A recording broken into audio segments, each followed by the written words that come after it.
After teasing it at the beginning of 2024 and then months of leaks, it's finally here in Australia, the Samsung Galaxy Ring. So in this video, I'm going to go over the ordering experience, a quick unboxing, my first impressions, and what it's been like to use this device now that it's finally here. So let's get going. Welcome back to the channel. My name is Rafi, and if you're new here, I am a medical doctor who also makes content about all things slightly nerdy like tech, travel, and tips and tricks. Now, the Samsung Galaxy Ring. Ordering the Galaxy Ring is a bit different to ordering any other product because it's a ring. And unless you happen to know your exact size, and even if you do, they recommend actually trialing it out with a sizing kit.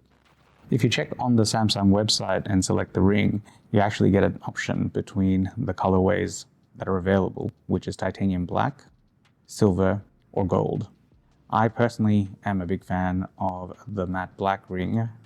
There's a whole bunch of sizes going from 5 to 13. Now, the thing with the ring is that even if you know your ring size, there are little sensors inside that protrude a little bit. After you place your order, Samsung will ship you a free sizing kit. You can try it on for a couple of days and go back to your order and select the correct size for you. Finally, the ring was here. So let's get to the unboxing. Like a lot of tech these days, the unboxing is fairly minimalist experience. The box itself is fairly nice and resembles a ring box with another ring box inside with the ring itself.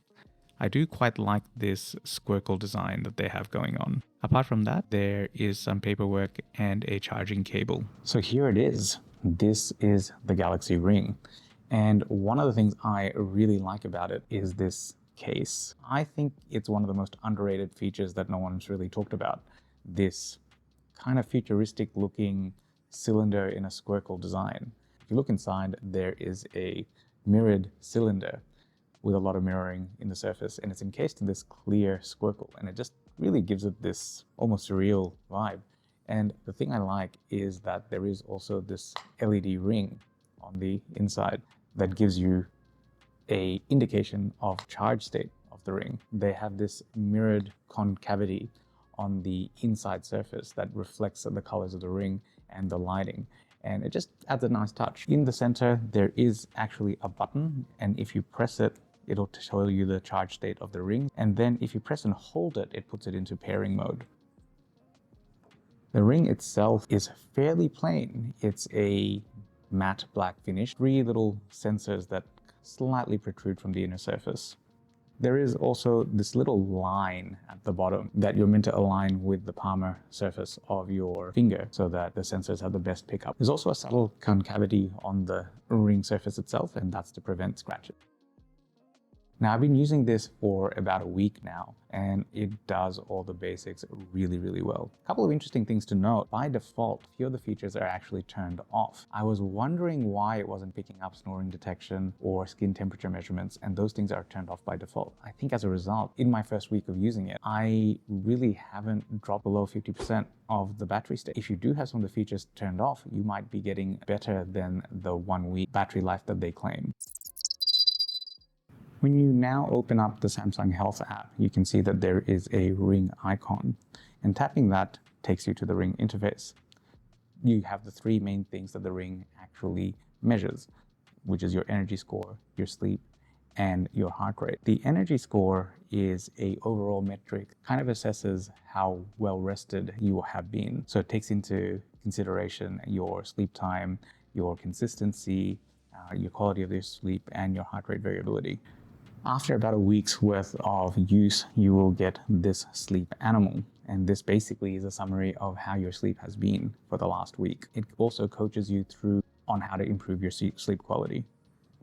Lastly, you can also check your heart rate at any point by using the onboard pulse oximeter. The main question you might have is, if you already have a smartwatch, do you really need a Galaxy Ring? The answer to that is going to depend on the sort of person you are. Personally, I hate wearing a smartwatch to bed. So as a result, I rely on my ring to actually do a lot of the sleep tracking. I find it useful to see just how much sleep I've had and if I've done anything differently throughout the day, to see if it's impacted my sleep, such as having a late coffee or exercising earlier or later in the day. Being the nerdy person who loves graphs, that's the sort of thing that I get really excited by. Do you absolutely need it? Of Of course not. People have been sleeping without sleeping aids for generations. But if you do want to track these things, this is a pretty handy device. Now, there's a lot of things that the Ring doesn't do. There is no screen, there is no speaker, it can't give you any sort of notifications. And I actually quite like the simplicity of that, partly because then it improves the battery life. And actually, forgot to mention, if you do have the charger with you, that will top up the Ring once. So you can get up to 2 weeks, which is great if you're trying to travel. One of the other things I forgot to mention is that you can charge it via USB-C, but it also supports wireless charging. Other interesting things is that by default, it will link up with Samsung SmartThings Find. So if you lose it, you can see where it was last paired to your phone device. And you can also make the Ring blink so that you can find it in the dark. Another interesting thing with the Ring, you can actually enable gestures. So you can use it, this double pinch gesture, and you can use that to either take a photo with the phone camera or to dismiss any alarms.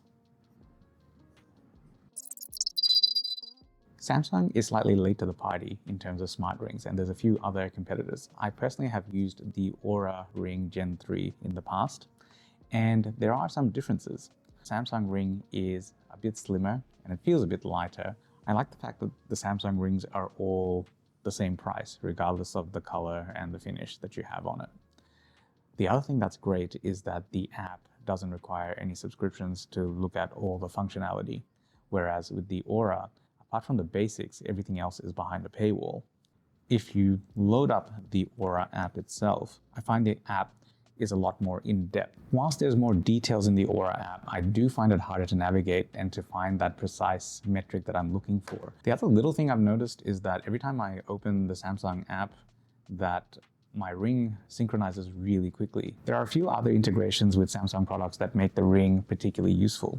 Firstly, if you're exercising, Samsung states that it will take whichever sensor is giving the most accurate reading. So if you're, say, out running and you don't have a good signal from the watch, it'll use the heart rate from the Ring. For sleep tracking, Samsung can also use snore detection, which uses the Ring itself and the microphone from the phone to detect whether you're snoring or not. You can even record your snores if you like. So, final thoughts. I have really liked using the Samsung Smart Ring. I think it is another piece in Samsung's health tracking arsenal that's very useful. I like the fact that it does all my sleep metrics in a very non-invasive manner without having something bulky on my wrist. I actually like the fact that it's simple and it doesn't have a screen or many other bells and whistles because it keeps the battery life at a 1-week standard. I wish some of the metrics in the app were a little bit more detailed, like the Oura. I do wish there was a tiny little speaker inside so that if I do lose this Ring, it could at least have a high-pitched sound or some way of notifying where it was. Overall, do I think it's an essential piece of technology? No, not at all. But if you happen to like all sorts of metrics, then this is a worthy addition to your toolkit. If you'd like to see some other Samsung products I've reviewed, click this video up here.